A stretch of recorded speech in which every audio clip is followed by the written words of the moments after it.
കണ്ടാലും ലോകാവസാനത്തോളം എല്ലാ നാളും ഞാൻ നിങ്ങളോട് കൂടെ ഉണ്ട് എന്ന് തൻ്റെ ശിഷ്യന്മാരോട് മാറാത്ത വാഗ്ദത്തം ചെയ്ത കർത്താവായ യേശുക്രിസ്തുവിന്റെ നാമത്തിൽ ഉള്ള സ്നേഹ അഭിവാദനങ്ങൾ എല്ലാവർക്കും ആദരവോടെ അറിയിക്കുന്നു.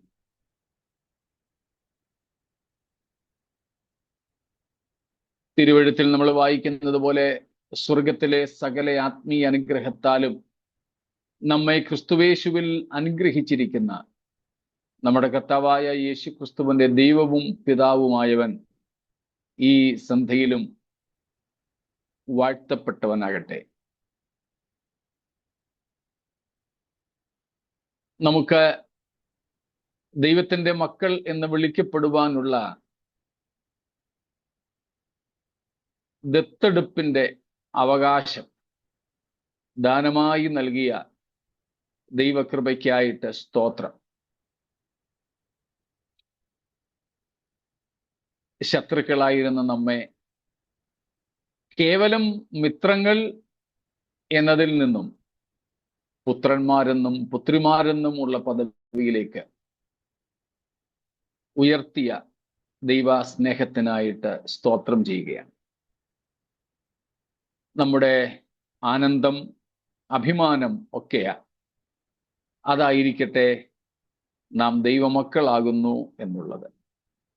അതിൽ സന്തോഷിപ്പാൻ നമുക്ക് ദൈവം കൃപ ചെയ്യട്ടെ. നമ്മൾ പഠിച്ചുകൊണ്ടിരിക്കുന്ന വിശുദ്ധന്മാരുടെ ന്യായവിധി എന്ന വിഷയത്തിലേക്ക് വെളിപ്പാട് പുസ്തകം 20-ാം അധ്യായം 4-ാം വാക്യത്തെ ആസ്പദമാക്കിക്കൊണ്ട് തിരിയാം. വിശുദ്ധന്മാരുടെ ന്യായവിധി വിശുദ്ധന്മാർക്ക് പ്രതിഫലം നൽകുന്നതിന് വേണ്ടിയാണ് എന്നത്രേ നമ്മൾ പഠിക്കുന്നത്. പ്രതിഫലം നമുക്ക് നന്മയായി നേട്ടമായിട്ടുള്ളത് 9 എണ്ണത്തെ പറ്റി പഠിച്ചെന്നാണ് എൻ്റെ ഓർമ്മ, അല്ലേ?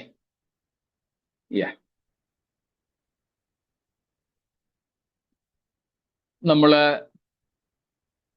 നിത്യജീവൻ തുടങ്ങി ഇങ്ങോട്ട് നമുക്ക് ലഭിക്കുന്ന പ്രതിഫലങ്ങളെ കുറിച്ച് കാണുകയുണ്ടായി. അതിൽ ഇന്നലെ നാം ചിന്തിച്ചത്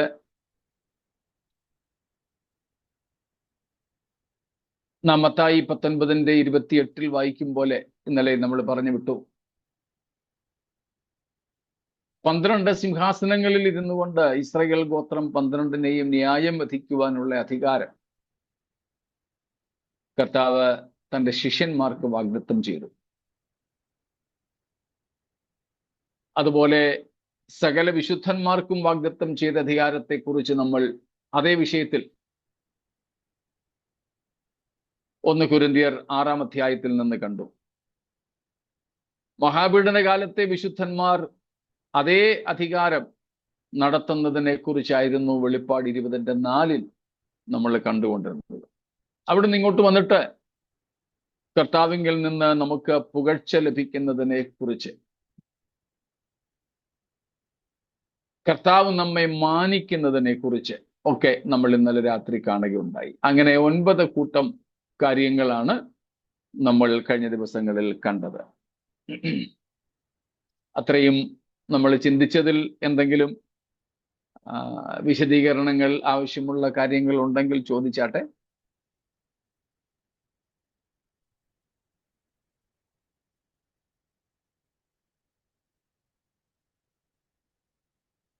ഒന്നുമില്ല എങ്കിൽ 10ാമത്തെ പ്രതിഫലത്തിലേക്ക് നമ്മൾ പോവുകയാണ്.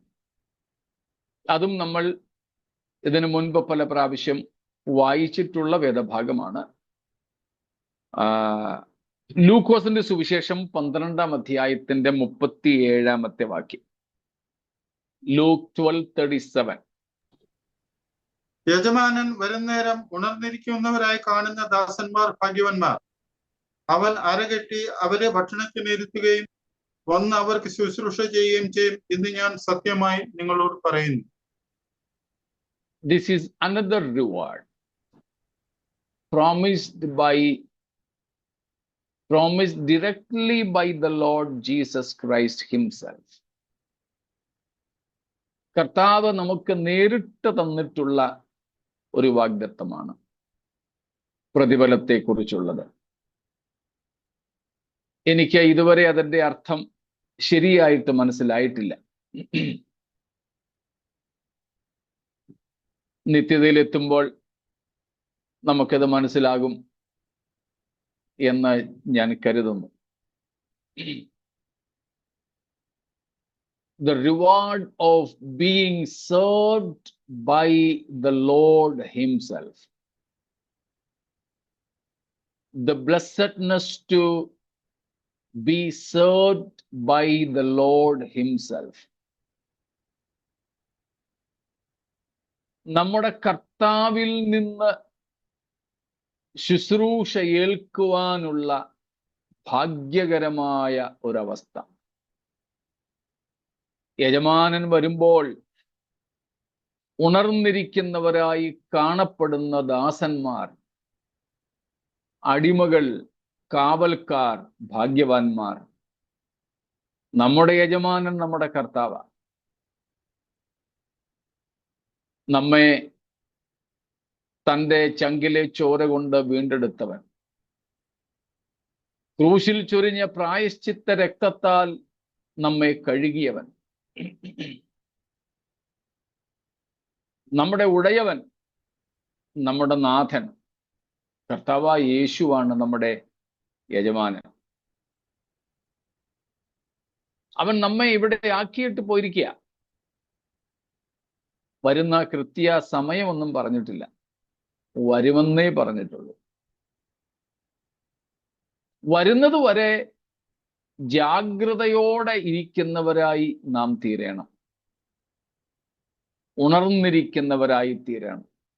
B watchful.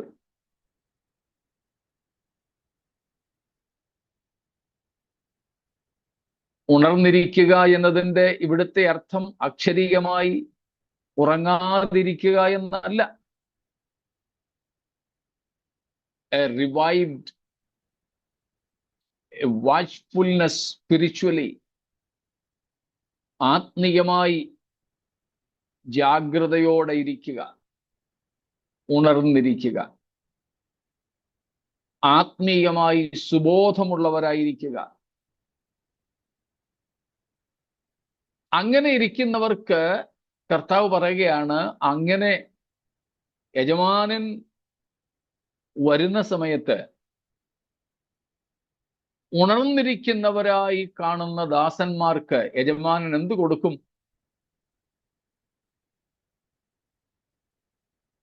ഭക്ഷണം കൊടുക്കും.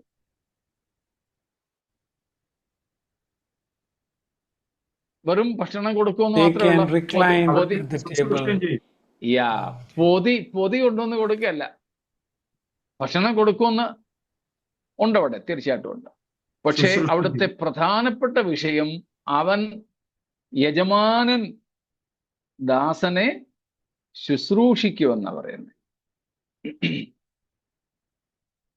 അതിന്റെ അർത്ഥമായി എനിക്ക് ഇതുവരെ മനസ്സിലാകാഞ്ഞത്. സ്തോത്രം. കർത്താവ് നമ്മെ ശുശ്രൂഷിക്കുമെന്നോ? സ്തോത്രം. എത്ര ഭാഗ്യകരമായ ഒരു പ്രതിഫലമാണ്. ഇന്നലെയും ഞാനൊരു കാര്യം പറഞ്ഞു, വേറെ എന്തെങ്കിലുമൊക്കെ നമുക്ക് തരുന്നതിനേക്കാൾ എത്ര ശ്രേഷ്ഠമാണ് നമ്മുടെ കർത്താവ് നമ്മെ അറിയുന്നു എന്ന് ഏറ്റുപറയുന്നത്. നമ്മൾ കർത്താവിൻ്റെ സ്വന്തമെന്ന് കർത്താവ് ഏറ്റുപറയുന്നത്. അതായിരുന്നു തോന്നുന്നു നമ്മൾ 9-ാമതായിട്ട് ചിന്തിച്ചതല്ലേ, യോഹന്നാൻ 12:26 നിന്ന്. അതിനേക്കാൾ വലിയ ഒരു കാര്യമായിട്ടാണ് എനിക്ക് ഇത് തോന്നുന്നത്. ലൂക്കോസ് 12:37. കർത്താവ് നമ്മെ അരകെട്ടി ശുശ്രൂഷിക്കുമെന്ന്. സ്തോത്രം. ഭൂമിയിൽ കർത്താവായിരുന്നപ്പോൾ പോലും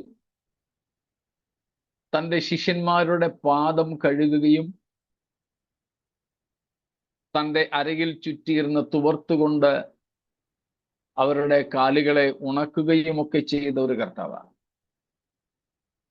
എന്നിട്ട് കർത്താവ് പറഞ്ഞത്, നിങ്ങളുടെ ഗുരുവും കർത്താവുമായ ഞാൻ നിങ്ങൾക്കിത് ചെയ്തെങ്കിൽ നിങ്ങളും തമ്മിൽ തമ്മിൽ ചെയ്യുവീൻ.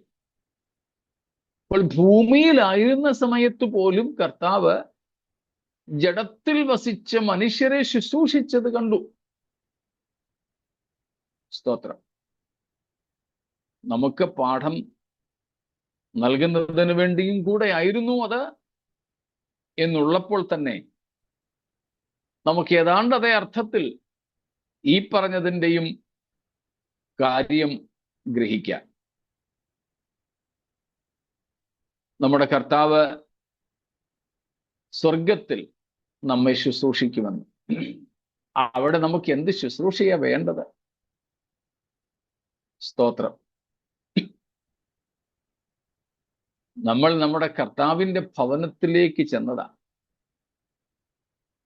കർത്താവ് നമ്മുടെ നാട്ടിലേക്ക് വന്നപ്പോൾ പോലും അതിഥിയായിരിക്കേണ്ടവൻ വീട്ടുകാരുടെ കാല് കഴുകി. കർത്താവ് ഭൂമിയിലേക്ക് വന്നപ്പോൾ അതിഥിയായിരിക്കേണ്ടവനാണ്.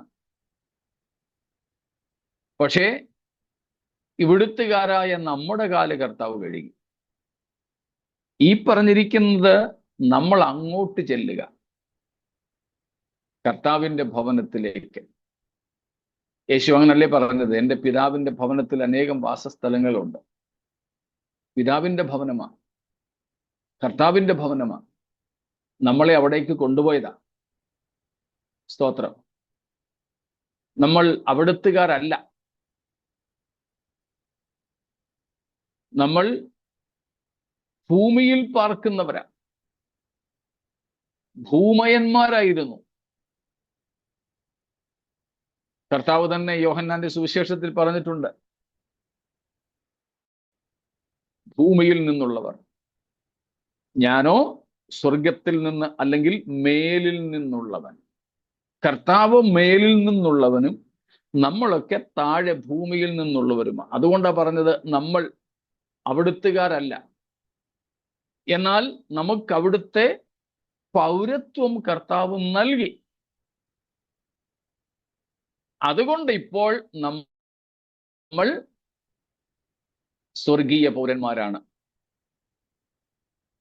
നമ്മളെ ഈ ഭൂമിയിൽ നിന്നും ഈ ലോകത്തിൽ നിന്നും തെരഞ്ഞെടുത്തത് കൊണ്ട് നമ്മൾ ഈ ലോകക്കാർ അല്ല. വ്യത്യാസം മനസ്സിലായോ? നമ്മൾ എവിടുത്തുകാരല്ല, ഒന്ന് ലോകക്കാരല്ല, രണ്ട് വാസം കൊണ്ട് നമ്മൾ സ്വർഗസ്ഥരുമല്ല. നമ്മൾ ഭൂമയന്മാരാണ്, ഭൂമിയിലുള്ളവരാണ്. ലോകവും ഭൂമിയും തമ്മിൽ വേർതിരിച്ചു മനസ്സിലാക്കിക്കോണം.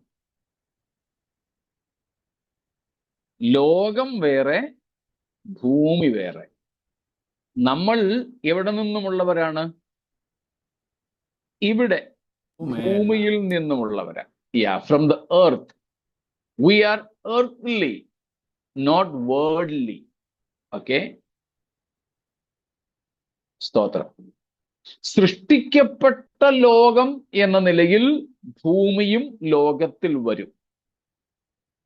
എന്നാൽ ഇവിടെ പറയുന്ന ലോകത്തിന്റെ അർത്ഥം വേറെയാണ്, ഭൂമി എന്ന നിലയിലല്ല. അപ്പോൾ നമ്മൾ ലോകത്തിൽ നിന്ന് ദൈവത്തിനായിട്ട് തെരഞ്ഞെടുക്കപ്പെട്ടതുകൊണ്ട് നമ്മൾ ഭൂമയന്മാർ ആണെങ്കിലും ലോകക്കാർ അല്ല, ലോകക്കാരല്ല. അതുപോലെ തന്നെ നമ്മുടെ ജന്മദേശമോ നമ്മുടെ പ്രകൃതം വെച്ചോ ഒക്കെ നമ്മൾ എവിടുത്തുകാരല്ല, സ്വർഗീയന്മാരല്ല, ഭൂമയന്മാരാണ്.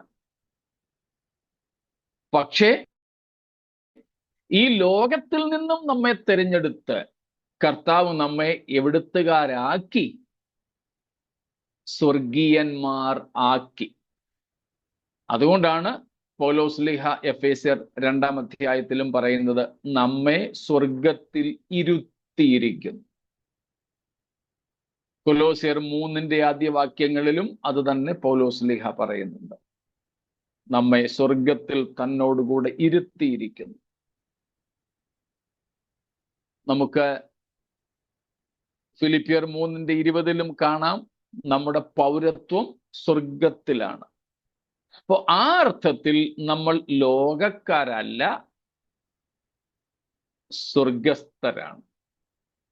എന്നാൽ ജനനവും പ്രകൃതവും കൊണ്ട് നമ്മൾ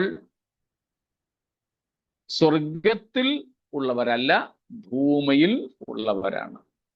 അപ്പോൾ ദൈവം നമ്മെ തെരഞ്ഞെടുത്ത് സ്വർഗത്തിലെ പൗരത്വം തന്ന് അവിടെ നമുക്കൊരു വീടുണ്ടാക്കി നമ്മെ അവിടേക്ക് കൊണ്ടുപോവുകയാണ്, സ്വന്തം അപ്പന്റെ വീട്ടിലേക്ക്. എന്നിട്ട് കർത്താവ് എന്ത് ചെയ്യുന്നു? നമ്മെ വീട്ടുകാരനായിട്ട് ശുശ്രൂഷിക്കുന്നു എന്നാണ് ഇവിടെ പറഞ്ഞിരിക്കുന്നത്. ആ ശുശ്രൂഷിക്കുക, ഇവിടെ അതിൻ്റെ അർത്ഥം ഭക്ഷണത്തിനിരുത്തും, നമുക്ക് കർത്താവ് വിളമ്പിത്തരും എന്നൊക്കെയാണ്. സ്തോത്രം. ഭക്ഷണത്തിനിരുത്തും, കർത്താവ് നമുക്ക് വിളമ്പിത്തരും.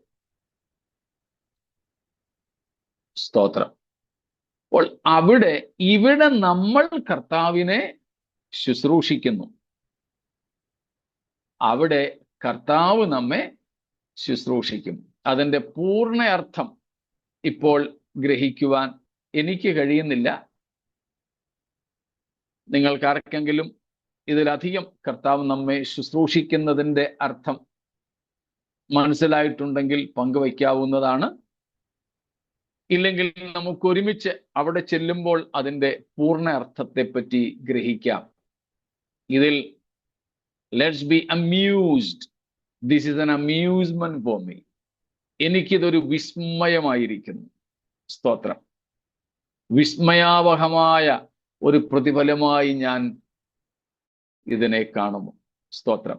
ഇതും ഇതിന് തൊട്ട് മുമ്പുള്ളതും. Praise God. കർത്താവ് നമ്മെ മാനിക്കുന്നതിനെ കുറിച്ചും ശുശ്രൂഷിക്കുന്നതിനെ കുറിച്ചും എനിക്ക് വിസ്മയാവഹമായിട്ടാണ് തോന്നുന്നത്. സ്തോത്രം. Praise God. കർത്താവ് നമ്മെ ശുശ്രൂഷിക്കും, അതൊരു പ്രതിഫലമായി നമുക്ക് കാണാം.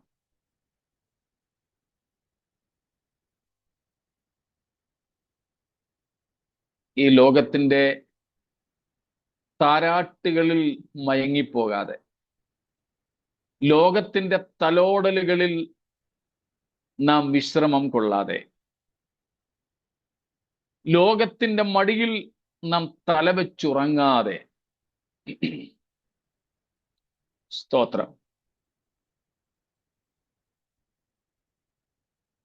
കർത്താവിൻ്റെ നമ്മുടെ യജമാനന്റെ വരവ് കാത്ത് ഉണർന്നിരുന്നാൽ ഈ പ്രതിഫലം നമുക്ക് വാഗ്ദത്തം ചെയ്യപ്പെട്ടിരിക്കുന്നു.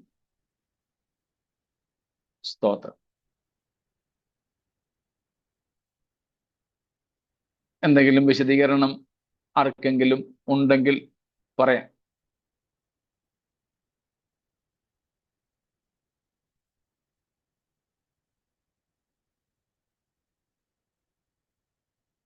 സ്തോത്രം.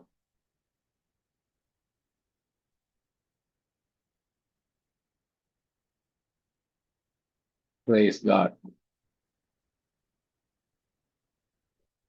ഒരു കമന്റ് ഇതിനെക്കുറിച്ച് വന്നത് ജർമ്മൻ സ്കോളറായ ബെഞ്ചൽ എന്നായിരിക്കും ഉച്ചരിക്കുക. പറഞ്ഞിരിക്കുന്നത്, this is the greatest promise in all God's word എന്നാണ്. സ്തോത്രം. അതെ, തിരുവെഴുത്തുകൾ ചിന്തിക്കുന്ന ആർക്കും ഇതിനേക്കാൾ വലുതായിട്ട് കർത്താവിനെ പോലെ ആകുന്നതൊക്കെ ഉണ്ട്. അതൊക്കെ നമുക്ക് പിന്നെയും മനസ്സിലാക്കാം. കർത്താവിനോട് കൂടെ വസിക്കണമെങ്കിൽ നമുക്ക് കർത്താവിനെ പോലെ ആകണം.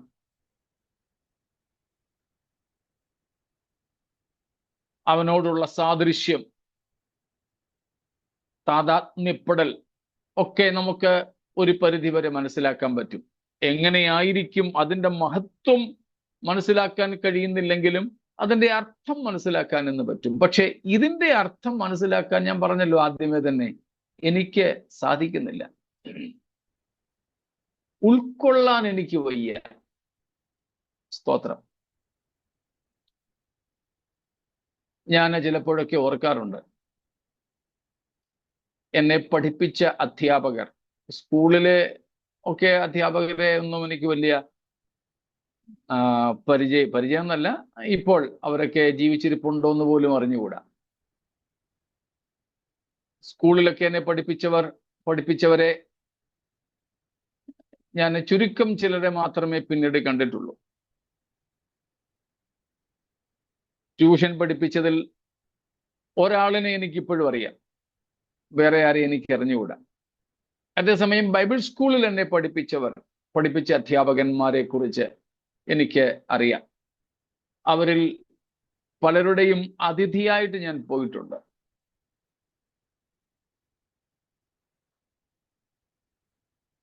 ഇന്ത്യയിലും ഇന്ത്യക്ക് പുറത്തും അവരിൽ പലരും ശുശ്രൂഷിക്കുന്നു. ചിലര് സഭാ ശുശ്രൂഷകരാണ്. ഞാൻ അവരെ കാണുമ്പോൾ അവരെന്നെ എങ്ങനെ കാണുന്നു എന്നുള്ളത് എനിക്കറിയില്ല. പക്ഷെ ഞാൻ അവരെ കാണുമ്പം ബൈബിൾ സ്കൂളിൽ വെച്ച് എനിക്ക് അവരോടുണ്ടായിരുന്ന ബഹുമാനം, ഭയം, ഒരു അകലം സൂക്ഷിക്കുന്ന ഒരു പ്രകൃതം ഒക്കെ ഇപ്പോഴും എനിക്കുള്ളത്. അവരുടെ വീടുകളിൽ ചെല്ലുമ്പം അവരെനിക്ക് ഒരു ഗ്ലാസ് വെള്ളമെടുത്ത് കൊണ്ടുതരുന്നത് അവിടെ സോഫായിലിരുന്ന്, കസേരയിലിരുന്ന് എനിക്ക് മേടിച്ചു കുടിക്കാൻ ഒരു പ്രയാസമാണ്. അവര് കിച്ചണിൽ നിന്ന് വെള്ളം എടുത്തുകൊണ്ട് വരുന്നത് കാണുമ്പം ഞാൻ ഇരിക്കുന്നിടത്ത് നിന്ന് എഴുന്നേറ്റ് എന്ന്, അയ്യോ സാറേ ഞാൻ എടുത്തോളാം എന്ന് പറയും. ഞാൻ കഴിച്ച പാത്രം അവരെടുത്തുകൊണ്ട് പോവുകയാണെങ്കിൽ എനിക്കത് അംഗീകരിക്കാൻ പ്രയാസമാണ്. ഞാൻ ബൈബിൾ സ്കൂളിൽ പഠിക്കുന്ന സമയത്ത് അധ്യാപകരെ ശുശ്രൂഷിക്കുന്ന ഡ്യൂട്ടി ഞങ്ങൾക്ക് ഇങ്ങനെ മാറി മാറി വരും. അവർക്ക് ആഹാരം വിളമ്പിക്കൊടുക്കാം 3 നേരവും. രാവിലെ കട്ടൻ കാപ്പി കൊണ്ടുവന്നവരുടെ റൂമുകളിൽ കൊടുക്കുക. വൈകുന്നേരത്തെ ചായയും ഒരു ചെറു കടിയും കൊണ്ട് കൊടുക്കുക. ഇതൊക്കെ ഞങ്ങൾക്ക് മാറി മാറി ഡ്യൂട്ടി വരും. അങ്ങനെയൊക്കെ ഞങ്ങൾ ശുശ്രൂഷിച്ചവർ, അവർ കൈകഴുകി വന്നിരിക്കും, ഞങ്ങൾ പാത്രം എടുത്തുകൊണ്ട് മുമ്പിൽ വെച്ച് എല്ലാം വിളമ്പി കൊടുക്കും. കഴിച്ച് കഴിയുന്നത് വരെ ഞങ്ങൾ ശുശ്രൂഷിച്ചു കൊണ്ട് നിൽക്കും. അവര് എഴുന്നേറ്റ് പോയി കഴിഞ്ഞ് അവരുടെ പാത്രം ഞങ്ങൾ കഴുകി വെക്കും. അങ്ങനെയൊക്കെ ശുശ്രൂഷിച്ചവർ ഇപ്പോൾ അവരുടെ അതിഥികളായിട്ട് ഞങ്ങൾ ചെല്ലുമ്പോൾ ഞങ്ങളെ ശുശ്രൂഷിക്കുന്നത്, എന്നെ ശുശ്രൂഷിക്കുന്നത്, എനിക്ക് ഇത്രയും വർഷങ്ങളായെങ്കിലും എൻ്റെ പ്രായമൊക്കെ കൂടിയെങ്കിലും ഇന്ന് ഞാൻ അവരുടെ അതിഥിയാണെങ്കിലും എനിക്കതങ്ങോട്ട് ഉൾക്കൊള്ളാൻ പ്രയാസമാണ്. ഈ കഴിഞ്ഞിടയ്ക്ക് ഒരു അധ്യാപകന്റെ വീട്ടിൽ അദ്ദേഹം എന്നെ ക്ഷണിച്ച് കൊണ്ടുപോയി. ഞാൻ അദ്ദേഹത്തിൻ്റെ ആ നാട്ടിലെത്തിയപ്പോൾ അദ്ദേഹം അറിഞ്ഞു, എന്നെ ക്ഷണിച്ചു കൊണ്ടുപോയി. അദ്ദേഹത്തിന്റെ വീട്ടിൽ മറ്റാരും ഉണ്ടായിരുന്നില്ല, അദ്ദേഹം മാത്രമേ ഉണ്ടായിരുന്നുള്ളൂ. വീട്ടില് ബാക്കിയുള്ളവരൊക്കെ ഓരോരോ കാര്യങ്ങൾക്ക് പുറത്തു പോയിരിക്കുകയായിരുന്നു. അദ്ദേഹമാണ് എനിക്ക് ഭക്ഷണം കഴിക്കാൻ വേണ്ടി എല്ലാ ക്രമീകരണങ്ങളും ചെയ്തു തന്നത്. പക്ഷേ എനിക്ക് അദ്ദേഹത്തെ കൊണ്ട് വിളമ്പിക്കാനോ ഞാൻ ഈ പറഞ്ഞതുപോലെ ഒന്നും ചെയ്യിക്കാൻ തോന്നിയില്ല. ഞാൻ പറഞ്ഞു, സാറേ സോറി, ഞാൻ കിച്ചണിൽ കയറുക സാറിന്റെ കൂടെ.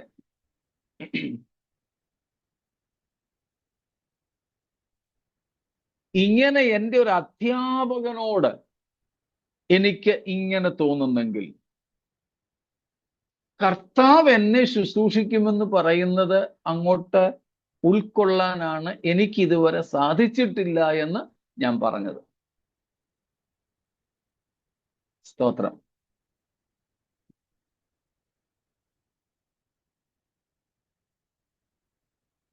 എൻ്റെ ചില സാറുമാരൊക്കെ എന്നെ പേഴ്സണലി വ്യക്തിപരമായിട്ട് കാണുമ്പോഴും, പരസ്യമായിട്ട് പിന്നെ അങ്ങനെ അവർ ചെയ്യത്തുള്ളൂ, എന്നാൽ വ്യക്തിപരമായിട്ടുള്ള സംഭാഷണം നടത്തുമ്പോഴും പാസ്റ്റർ വർഗീസ് എന്ന് പറയാറുണ്ട്. എനിക്കത് കേൾക്കുമ്പോൾ ഒരു ഇക്കിളിയാ തോന്നുന്നേ.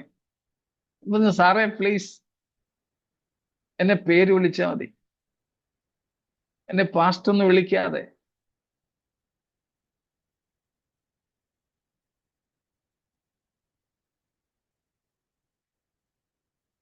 അപ്പം ഈ ഒരു വാഗ്ദത്തം, അതിൻ്റെ ആഴങ്ങൾ എന്തുമാത്രമാണെന്ന് ഇന്ന് ഗ്രഹിക്കാൻ കഴിയുന്നില്ലെന്ന് പറഞ്ഞത് ഇക്കാര്യമാണ്. Of course, the greatest ever promise we have about the reward in the Bible may be this. സ്തോത്രം. വെറും പൊടിയിൽ നിന്നും ഉത്ഭവിച്ച്,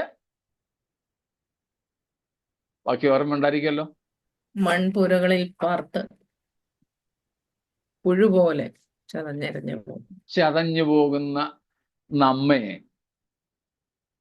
സ്തോത്രം, ഇങ്ങനെയൊക്കെ ആക്കി സ്വന്തം വീട്ടിലേക്ക് കൊണ്ടുവന്ന് നമ്മളെ ഭക്ഷണത്തിനിരുത്തി ശുശ്രൂഷിക്കുന്ന, സ്തോത്രം, ആ അവസ്ഥ ഒന്ന് ചിന്തിച്ചു നോക്കിക്കേ. Praise God. സ്തോത്രം. ഞാൻ കേട്ടിട്ടുണ്ട് ഒരു പഴമൊഴി, ഇരുന്നുണ്ണരുത്, കിടന്നുറങ്ങരുത്, അമ്മയ്ക്ക് ചോറ് കൊടുക്കരുത്.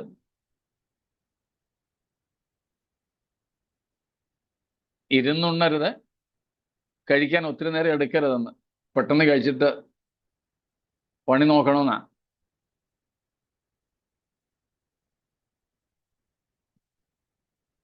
കിടന്നുറങ്ങരുത്, ഉറക്കം വരാതെ കിടന്ന് തിരിഞ്ഞും മറിഞ്ഞും ഇങ്ങനെ കിടക്കരുതെന്ന്. ഉറക്കം വരുന്നത് വരെ കർമ്മനിരതരായിരിക്കുക എന്ന. അത് രണ്ടും പോട്ടെ, അമ്മയ്ക്ക് ചോറ് കൊടുക്കരുതെന്ന് എന്ന് വെച്ചാൽ അമ്മയ്ക്ക് ആരും വിളമ്പി കൊടുക്കരുത്. അത് വേണേ ഭാര്യയ്ക്കെന്നും കൂടെ ആക്കിക്കോ. അവർക്ക് പൂർണ്ണ സ്വാതന്ത്ര്യമുണ്ട്, എന്ത് വേണം അതെടുത്ത് കഴിക്കാനെന്ന അതിൻ്റെ അർത്ഥം. അല്ലാതെ നെഗറ്റീവായിട്ടല്ല, ചോറ് കൊടുക്കരുത്, അമ്മയെ ശുശ്രൂഷിക്കരുതെന്നല്ല. അവർക്ക് പൂർണ്ണ സ്വാതന്ത്ര്യം, വീട്ടിൽ ഉള്ളതെന്തും ഉപയോഗിക്കാൻ എന്ന അർത്ഥമാണ് അവിടെ.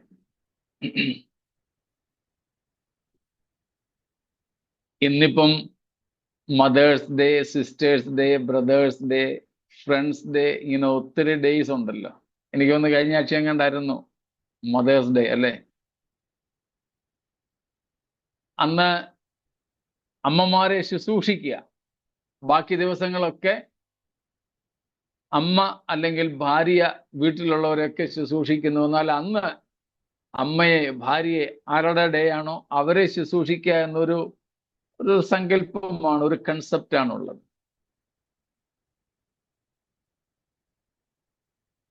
എന്നും വീട്ടിലുള്ളവരെയൊക്കെ ശുശ്രൂഷിച്ച് ക്ഷീണിക്കുന്ന ഭാര്യയ്ക്കും അമ്മയ്ക്കുമൊക്കെ അന്ന് അവരെ കൊണ്ട് പണിയൊന്നും ചെയ്യിക്കാതെ അവർക്ക് വേണ്ടതെല്ലാം ചെയ്തു കൊടുക്കുന്നതൊക്കെ ഒരു മാന്യതയായിട്ട് തന്നെ തോന്നും തീർച്ചയായിട്ടും.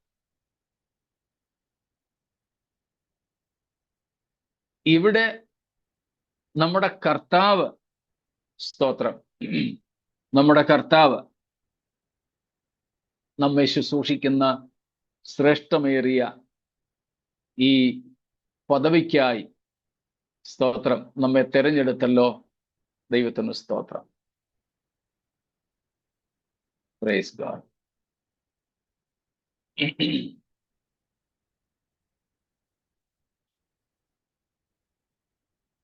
മറ്റൊന്നും ഇല്ലെങ്കിൽ നമുക്ക് അടുത്തതിലേക്ക് പോകാം. Praise God.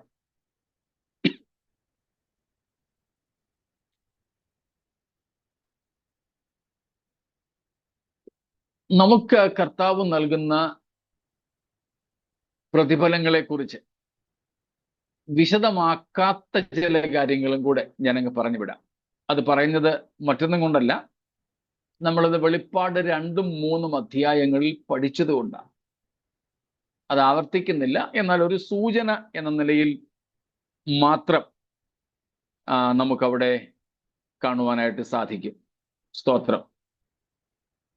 7 സഭകളോടുമുള്ള യേശുക്രിസ്തുവിന്റെ ദൂതിനകത്ത് 7 സഭകൾക്കും കർത്താവ് വാഗ്ദത്തം ചെയ്ത പ്രതിഫലങ്ങളെ കുറിച്ച് കാണാം.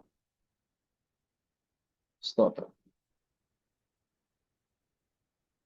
ജയിക്കുന്നവർക്ക് കർത്താവ് എന്തു കൊടുക്കും എന്ന് പറഞ്ഞിട്ടുള്ളത്.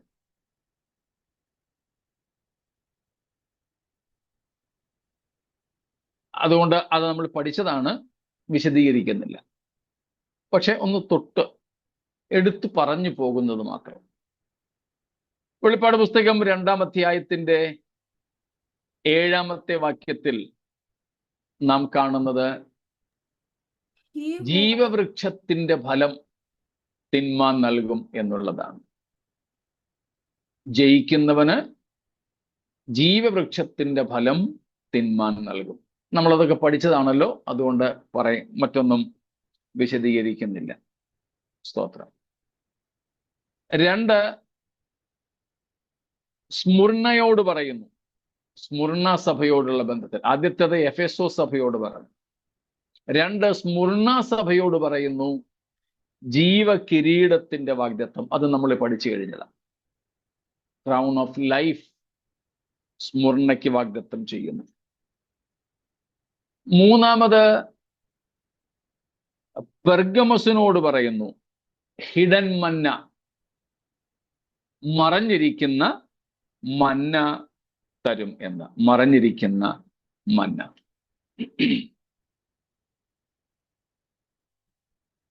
4-ാമത് നാം അവിടെ തന്നെ കാണുന്നുണ്ട്. സ്തോത്രം. വൈറ്റ് സ്റ്റോൺ, വെള്ളക്കല്ല്,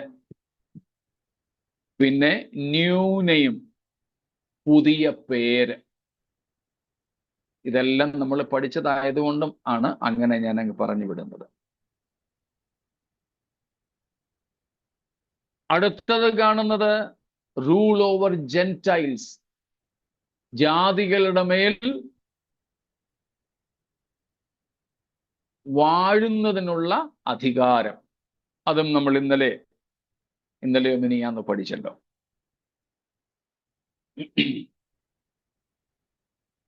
പിന്നീട് നാം കാണുന്നത് മോർണിംഗ് സ്റ്റാർ, ഉദയനക്ഷത്രം നൽകും എന്നുള്ളതാണ് 2:28. ഇത്രയും പറഞ്ഞതെല്ലാം 2-ാം അധ്യായത്തിൽ നിന്ന്. ഇനി 3-ാമത്തെ അധ്യായത്തിലേക്ക് വരുമ്പോൾ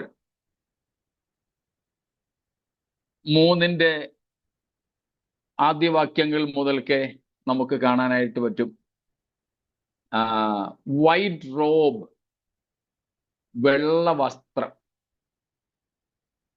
സർദീസിനോടുള്ള ബന്ധത്തിൽ 3:5.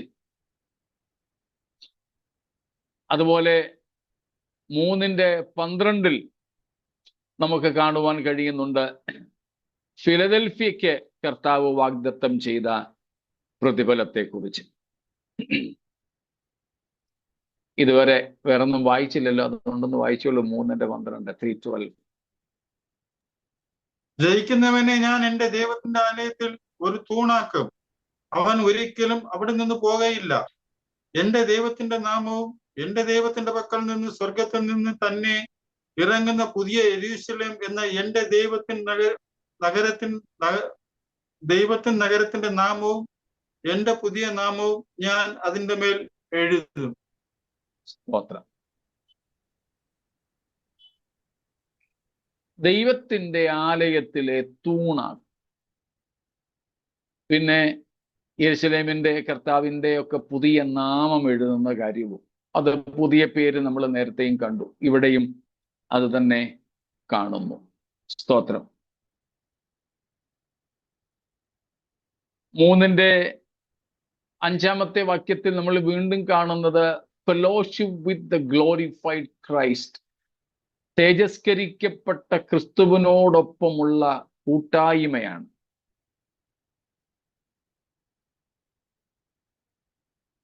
3:5 തന്നെ നമ്മൾ വീണ്ടും കാണുന്നുണ്ട് കൺഫസിങ് അവർ നെയിം, നമ്മുടെ പേര് കർത്താവ് ഏറ്റു പറയുന്നത്. അത് നമ്മൾ ഇന്നലെയും കണ്ടു. സ്തോത്രം. അതുപോലെ 3:21 അത് നമ്മൾ കണ്ടതാണ്, കർത്താവിനോട് കൂടെ സിംഹാസനത്തിൽ ഇരിക്കാനുള്ള വരം. അപ്പൊ ഇങ്ങനെ വെളിപ്പാട് പുസ്തകം 2ഉം 3ഉം അധ്യായങ്ങളിലായിട്ട് നമ്മൾ വിവിധ പ്രതിഫലങ്ങൾ വിശുദ്ധന്മാർക്ക് ലഭിക്കുന്നതിനെ കുറിച്ച് കാണുന്നുണ്ട്. സ്തോത്രം. ഇവ കൂടാതെ വീണ്ടും നമുക്ക് ഇങ്ങനെ പറഞ്ഞ പോലെ ഒത്തിരി ഉണ്ട്, ആ എല്ലാത്തിലേക്ക് നമ്മൾ പോകുന്നില്ല. ഒരു കാര്യവും കൂടെ, an eternal inheritance,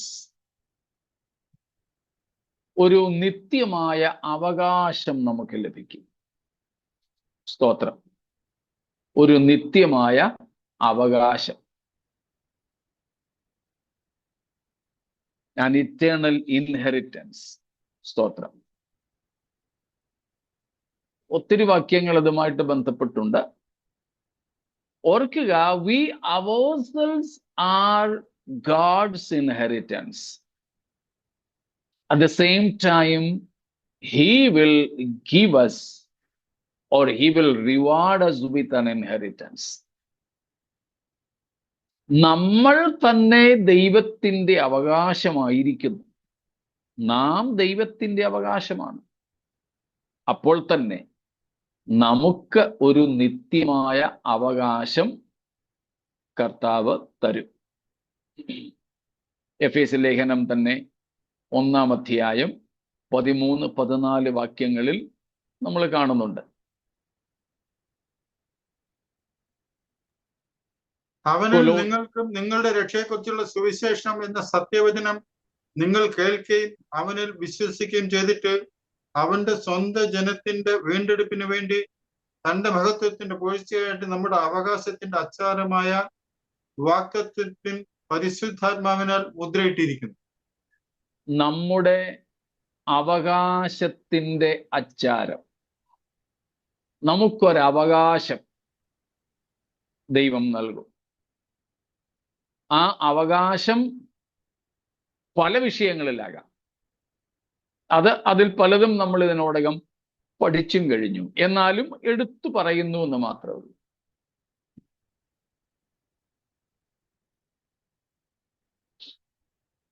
കൊലോസ്യർ 1-ാം അധ്യായം 12-ാം വാക്യത്തിലും കൊലോഷ്യൻസ് 1:12 അവിടെയും നമ്മൾ കാണുന്നുണ്ട് വിശുദ്ധന്മാർക്ക്. ഷെയ്ൻ എടുത്തായിരുന്ന മോനെ, you can read then. Giving thanks to the Father who has qualified you to share in the inheritance of the saints in the kingdom of light. To share in the inheritance with the saints in the kingdom of light. വെളിച്ചത്തിൽ വിശുദ്ധന്മാർക്കുള്ള അവകാശത്തിൽ ദൈവം നമുക്ക് പങ്കു തന്നു. സ്തോത്രം. എന്ന് വെച്ചാൽ ദൈവരാജ്യത്തിൽ, വെളിച്ചത്തിൽ എന്നവിടെ പറഞ്ഞിരിക്കുന്നത് ദ കിങ്ഡം ഓഫ് ലൈറ്റ്, വെളിച്ചത്തിന്റെ രാജ്യം, ദൈവരാജ്യം എന്നർത്ഥമേ ഉള്ളൂ. വരുവാനുള്ള നിത്യത എന്നാണ് അതിൻ്റെ അർത്ഥം. വെളിച്ചത്തിലുള്ള അവകാശം എന്നതൊരു ഭാഷാപ്രയോഗം, ഒരു വിശേഷണം, അഡ്ജക്റ്റീവായിട്ട് ഉപയോഗിച്ചിരിക്കുന്നതേ ഉള്ളൂ. സ്തോത്രം. അപ്പോൾ ദൈവരാജ്യത്തിൽ നമുക്കൊരു അവകാശമുണ്ട്.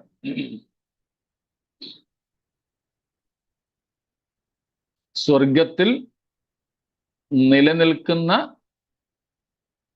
അവകാശം ഉണ്ട് എന്നറിഞ്ഞ് എന്ന് എബ്രായലേഖനത്തിൽ നമ്മൾ വായിക്കുന്നുണ്ട്. സ്തോത്രം. അപ്പോൾ നമുക്കൊരു inheritance,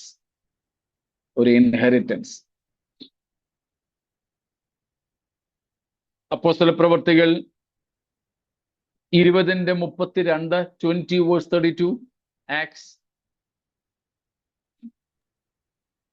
Now I commit you to God and to the word of his grace, which can build you up and give you an inheritance among all those who are sanctified. സ്തോത്രം. വിശുദ്ധീകരിക്കപ്പെട്ടവരോടുകൂടെ നിങ്ങൾക്ക് അവകാശം തരുവാൻ കഴിയുന്ന എന്ന് പൗലോസ് എഫേസോസിലെ മൂപ്പന്മാരോട് പറയുക.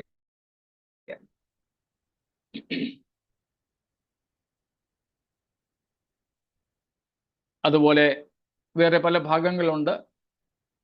26:18, 26:18.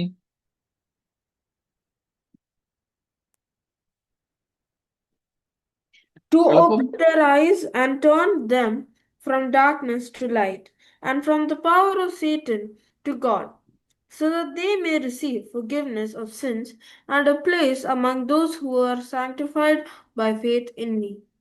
A place among the sanctified. A place among the sanctified. വിശുദ്ധന്മാരോടുകൂടെ പങ്ക് ലഭിക്കുക. സ്തോത്രം. നമുക്കും ഒരവകാശം. ഈ ഭൂമിയിൽ നമുക്കൊന്നും ഇല്ലെങ്കിലും പ്രൈസ് ഗാഡ്, ഇതൊക്കെ കാണാൻ നമ്മുടെ കണ്ണുകൾ തുറക്കണം. തുറന്നിട്ടുണ്ടോ? ഇല്ലെന്ന് പറയാൻ ഒക്കത്തില്ല, ഉണ്ട്. പക്ഷേ ശരിക്ക് തുറന്നോ? ഇല്ല. തുറന്നിട്ടുണ്ടോ? ഉണ്ട്. ശരിക്ക് തുറന്നോ? ഇല്ല.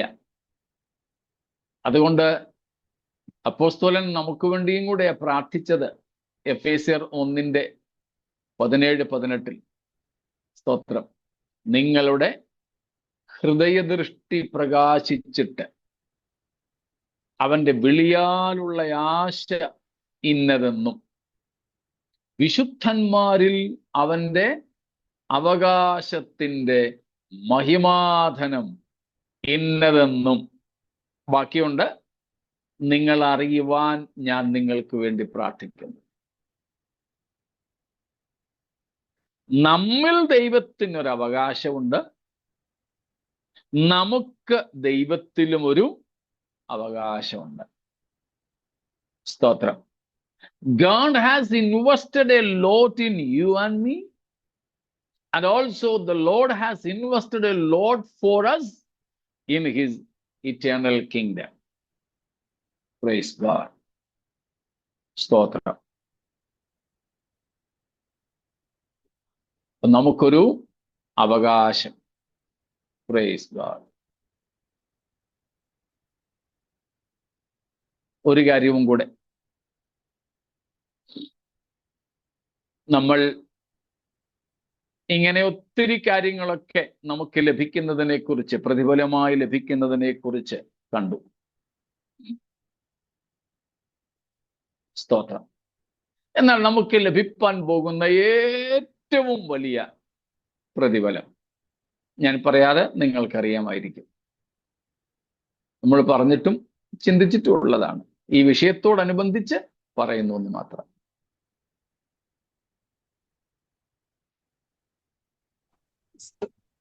Jesus എന്തോ? Christ. ക്രിസ്തു തന്നെ. ക്രിസ്തു തന്നെ. Praise God. അതെ സിസ്റ്റർ ബിന്ദു കൃഷ്ണൻ, നമുക്ക് ലഭിക്കാൻ പോകുന്ന ഏറ്റവും വലിയ പ്രതിഫലം ക്രിസ്തു തന്നെ. അതിൽ നമ്മുടെ കണ്ണ് നട്ടിരിക്കണം. സ്തോത്രം. നമ്മൾ ഒത്തിരി കാര്യങ്ങൾ പറഞ്ഞു നമുക്ക് ലഭിക്കാൻ പോകുന്നതിനെ കുറിച്ച്. കിരീടങ്ങളായി, അവകാശമായി, തേജസ്സായി, മന്ന, തിന്നാനുള്ള വേറെ കാര്യങ്ങൾ, കർത്താവ് നമ്മെ ശുശ്രൂഷിക്കുന്ന കാര്യങ്ങളൊക്കെ പറഞ്ഞു, ഒക്കെ ശരിയാ. പക്ഷേ ഏറ്റവും വലിയ പ്രതിഫലം, ഇതിനേക്കാൾ വലുതൊന്ന് തരാൻ കർത്താവിന്റെ കയ്യിലില്ല. നമുക്ക് തരാനായിട്ട് കർത്താവിന്റെ കയ്യിലുള്ള ഏറ്റവും വലിയത് തന്നെ തന്നെ നമുക്ക് അവകാശമായി തരികയാണ്. സ്തോത്രം. The greatest ever inheritance we are to possess in eternity is Christ himself. Hallelujah. സ്തോത്രം. പണ്ട് എന്ന് വെച്ചാൽ ഏതാണ്ട് 2000-ൽ പരം വർഷങ്ങൾക്ക് മുമ്പ് ദൈവം മനുഷ്യന് ഒരു ദാനം നൽകി. ഒത്തിരി ദാനങ്ങൾ മനുഷ്യന് നൽകിയിട്ടുള്ള ദൈവമാണ് ആത്യന്തികമായി അന്നൊരു ദാനം നൽകിയത്. എങ്ങനെയുള്ള ദാനമാണ് നൽകാൻ ആഗ്രഹിച്ചത്? ഏറ്റവും വലിയ ദാനം. അത് മറ്റൊന്നുമായിരുന്നില്ല, നമുക്കറിയാം, തൻ്റെ ഏകജാതനായ പുത്രനെ. സ്തോത്രം. സർവലോകത്തിനും വേണ്ടി ദൈവം ദാനമായിട്ട് നൽകി. സ്തോത്രം. കർത്താവായ യേശു തൻ്റെ സഭയ്ക്ക് ഒരു ദാനം നൽകി.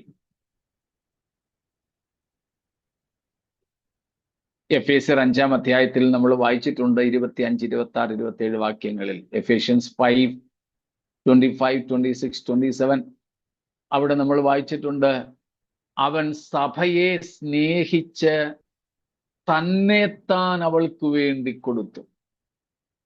There was nothing more to give, but he gave himself up. അതിലധികമായിട്ടുള്ളതൊന്നും യേശുക്രിസ്തുവിന് സഭയ്ക്കായി നൽകുവാനില്ലായിരുന്നു. അതിൽ വലുതായതൊന്നും ദൈവത്തിന്, ലോകത്തിനായി നൽകുവാനില്ലായിരുന്നു. തന്നെത്താൻ, തൻ്റെ ഏകജാതനെ, തൻ്റെ ജീവനെ നമുക്കെല്ലാവർക്കും വേണ്ടി ഏൽപ്പിച്ചു തന്നു. ദൈവത്തിന് സ്തോത്രം. അതുപോലെ നിത്യതയിലും നാം എത്തുമ്പോൾ നമുക്ക് നിത്യാവകാശമായി ലഭിക്കുവാൻ പോകുന്ന ഏറ്റവും വലിയത് ക്രിസ്തു തന്നെയാണെന്ന് നാം മറക്കരുത്. അതുകൊണ്ട് ഇതുവരെ നമ്മൾ പഠിച്ച ബാക്കിയുള്ളതൊന്നും വിശ്വസിച്ചില്ലേലും കുഴപ്പമില്ല കേട്ടോ. അതൊന്നും വേണ്ടെന്ന് വെച്ചാലും കുഴപ്പമില്ല. എന്നാൽ ഇതാണ് ഏറ്റവും വലിയ അവകാശമെന്ന് മനസ്സിലാക്കിക്കൊള്ളണം. ഏതാണ്ട് 1 മാസം മുൻപ് ഞാൻ നിങ്ങളോട് പറഞ്ഞ ഒരു കാര്യം ആവർത്തിക്കുന്നതിൽ ക്ഷമിച്ചാലും, D.L. മൂഡിയുടെ പ്രാർത്ഥനയിൽ കർത്താവുമായിട്ടുണ്ടായ സംഭാഷണത്തെക്കുറിച്ച് ഓർക്കുന്നുണ്ടോ ആരെങ്കിലും?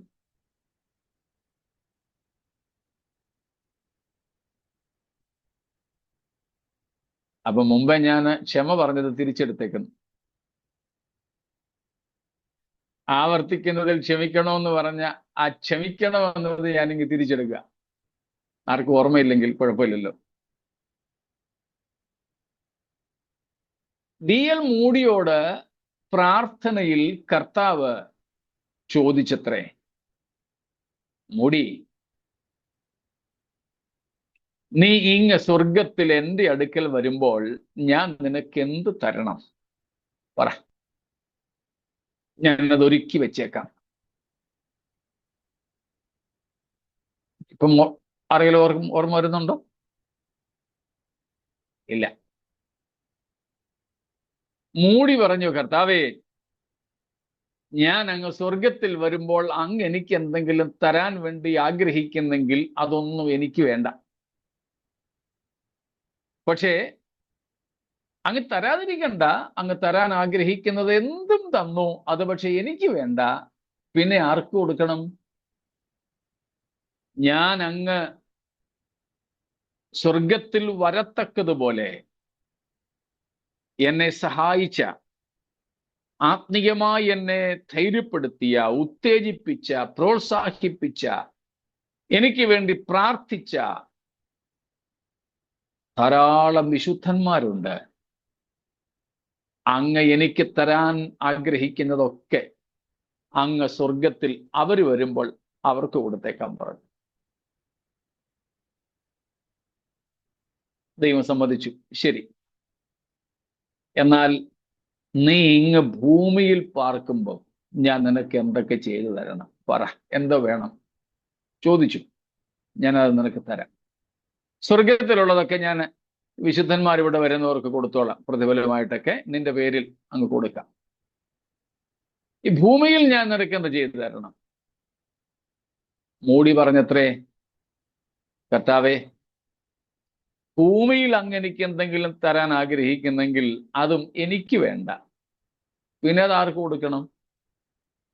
ഞാൻ കൃപയിൽ നിന്നും വീണു പോകാതെ, നിഗളിച്ചു പോകാതെ, പാപം ചെയ്യാതെ, നിന്നിൽ ആശ്രയിച്ച് അങ്ങയോടടുത്തു വരത്തക്കവണ്ണം എന്നെ ഉപദ്രവിച്ച, എന്നെ നിന്ദിച്ച, എനിക്കെതിരെ തിന്മകൾ കളവായി പറഞ്ഞു പരത്തിയ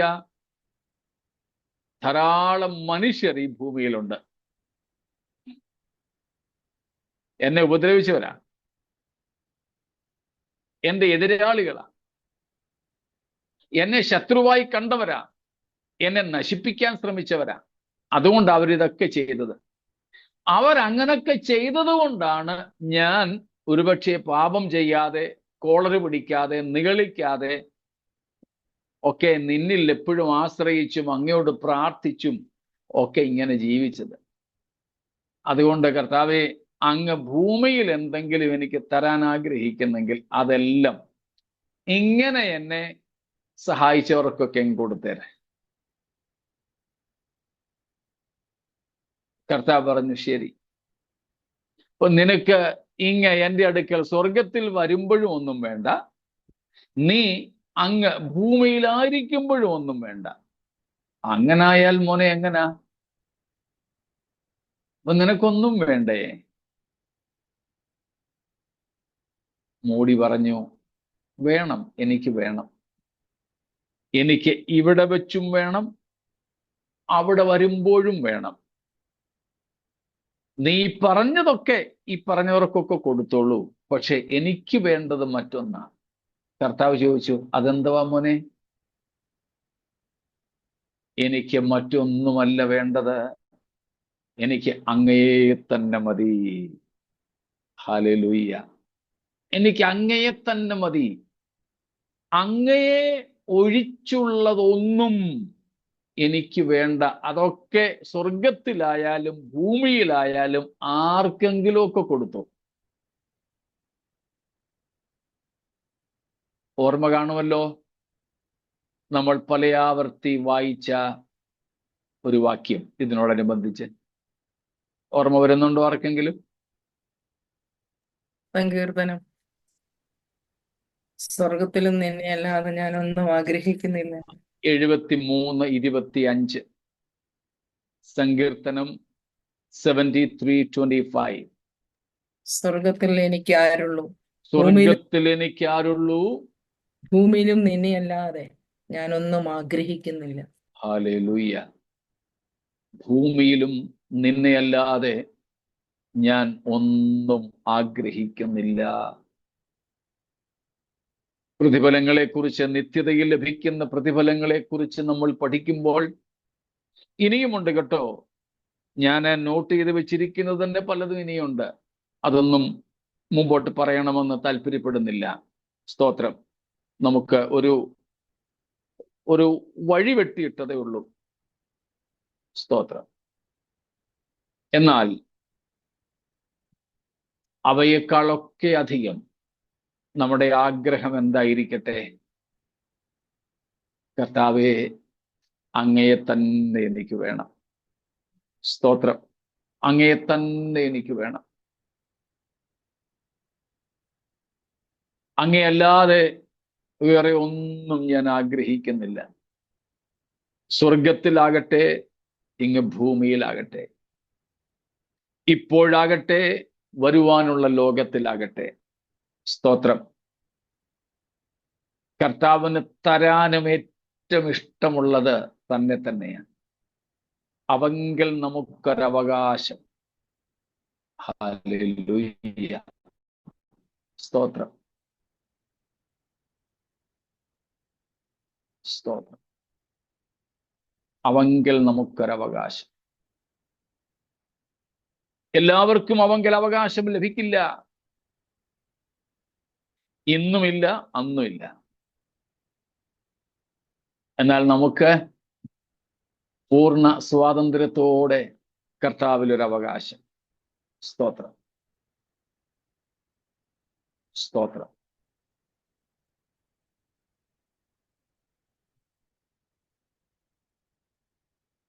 കർത്താവ് എനിക്ക് തന്ന മക്കൾ കുഞ്ഞുങ്ങളായിരുന്നപ്പം ചിലപ്പോഴൊക്കെ ഞാൻ പറയും, അവരിങ്ങനെ ഒട്ടിപ്പിടിച്ചൊക്കെ വരുമ്പോ അവിടെ മാറി നിൽക്കടാ, മാറി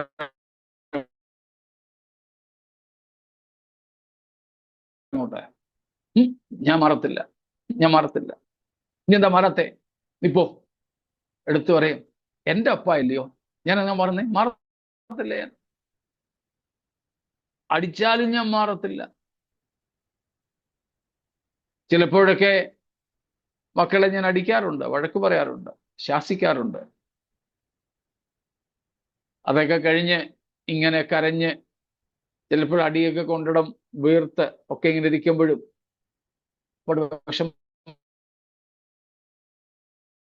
ഉണ്ടോ? ഇല്ല. എന്താ? അടിച്ചില്ലേ? അടിച്ചു. അപ്പോഴും പറയും, എന്റെ അപ്പ ഇല്ലേ. സ്തോത്രം. അപ്പൊ നമ്മൾ മാറ്റാൻ ശ്രമിക്കുമ്പോഴും മാറാതെ ഒട്ടിപ്പിടിച്ച് നമ്മിലൊരു അവകാശം നമ്മുടെ മക്കൾക്കുള്ളതുപോലെ, സ്വന്തം ഭാര്യയ്ക്ക്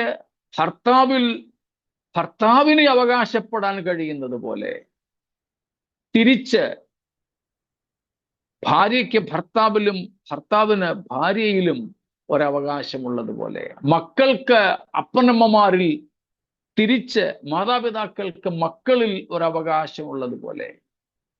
സ്തോത്രം. എല്ലാവർക്കും അവകാശപ്പെടാൻ പറ്റില്ല. എന്നാൽ അത്യുന്നതനായ നമ്മുടെ ദൈവത്തെ, സർവാംഗ സുന്ദരനായ നമ്മുടെ കർത്താവിനെ, പരിശുദ്ധനായ നമ്മുടെ ദൈവത്തെ നമ്മുടെ സ്വന്തമായി നിത്യാവകാശമായി പ്രാപിപ്പാൻ ഭാഗ്യം സിദ്ധിച്ചവരാണ് ഞാനും നിങ്ങളും. അതിനേക്കാൾ വലിയ ഒരു പ്രതിഫലം നമുക്ക് ലഭിക്കുവാനില്ല. DL മൂടി പറഞ്ഞതുപോലെ നമുക്കും കർത്താവിനോട് പറയാം, കർത്താവേ, എന്റെ പക്കൽ അങ്ങ് തന്നിട്ടുള്ള ഭൗതിക നന്മകൾ വേണമെങ്കിൽ അങ്ങെടുത്ത് ആർക്ക് വേണമെങ്കിലും കൊടുത്തോ. സ്വർഗത്തിൽ കിരീടങ്ങളും കാര്യങ്ങളും ഒക്കെയും ആർക്ക് വേണേലും കൊടുത്തോ. എനിക്കൊരു വിരോധവും ഇല്ല. അതൊന്നുമല്ല ഞാൻ ആഗ്രഹിച്ച് അങ്ങോട്ട് വരുന്നത്.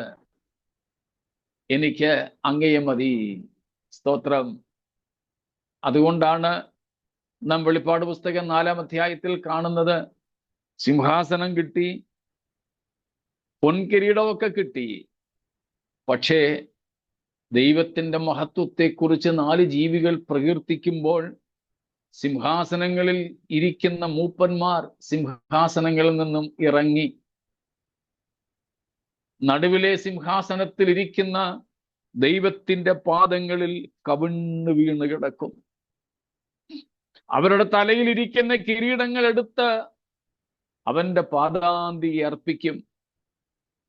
എന്നിട്ട് പറയും, യു ആർ വർതി, അങ്ങാണ് യോഗ്യൻ, അങ്ങാണ് യോഗ്യൻ. സ്തോത്രം. നമുക്ക് ഇതുവരെ പഠിച്ചതോ ഇനി പഠിക്കാനുള്ളതോ അല്ല, നമുക്കിനി പഠിക്കാൻ ഒക്കാതെ മറഞ്ഞു കിടക്കുന്നതോ ആയ ഏതെല്ലാം പ്രതിഫലങ്ങൾ ഉണ്ടെങ്കിലും അവയിൽ നിന്നെല്ലാം വലുത്, സ്തോത്രം, നമ്മുടെ കർത്താവിൽ തന്നെ നമുക്ക് ലഭിക്കുന്ന ഒരു അവകാശമാണ്. എൻ്റെ അപ്പനെന്ന്, എൻ്റെ പപ്പ എന്ന് മക്കൾ പറഞ്ഞുകൊണ്ട്, എൻ്റെ മമ്മി എന്ന് മക്കൾ പറഞ്ഞുകൊണ്ട് നമ്മുടെ അടുക്കൽ വരുന്നത് പോലെ. സ്തോത്രം. ഏതു സമയത്തും അവർക്ക് നമ്മിലേക്ക് പ്രവേശനമുള്ളതുപോലെ.